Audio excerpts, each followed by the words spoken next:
లోబీగా దాచిపెట్టుకున్నా కూడా వాళ్ళు నెక్స్ట్ జన్మకు ఏమైనా ఒక రూపాయినా తీసుకెళ్తారా? ఏం తీసుకెళ్ళలేరు. వాళ్ళతో వచ్చేది వాళ్ళ యొక్క కర్మ ఫలితం మాత్రమే వాళ్ళ యొక్క జన్మను నిర్ణయిస్తుందన్నమాట. ఒక్క చిన్న గుండు పిన్నును కూడా వాళ్ళు తీసుకెళ్ళలేరు అన్నమాట. ఎవరైనా తీసుకెళ్ళగలరా? వాళ్ళ మరణానంతరం వాళ్ళతో వాళ్ళ సంపదను భక్తులు తీసుకెళ్తారు. భక్తులు దాన్ని ఈ విధంగా తీసుకెళ్తారన్నమాట.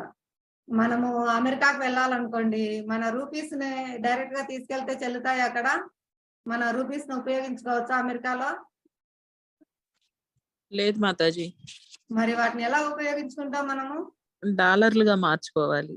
ఎస్, డాలర్లుగా మార్చుకోవడం ద్వారా మనం మన రూపీస్ ని అమెరికాలో ఖర్చు పెట్టుకోవచ్చు.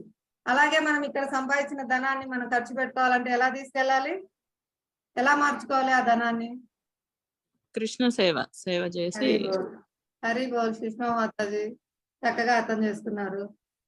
మన ధనాన్ని కృష్ణ సేవలో భక్తుల సేవలో ఉపయోగించడం ద్వారా దాన్ని మనతో తీసుకెళ్లొచ్చు అన్నమాట. మన నెక్స్ట్ జన్మలో కూడా మనకు ఆ సంపద మనతో పాటే వస్తుంది.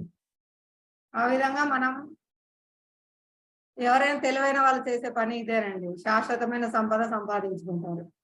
హరినామం, హరికథ ఇవన్నీ మనతో వచ్చే శాశ్వతమైన సంపదలు. Bank balance.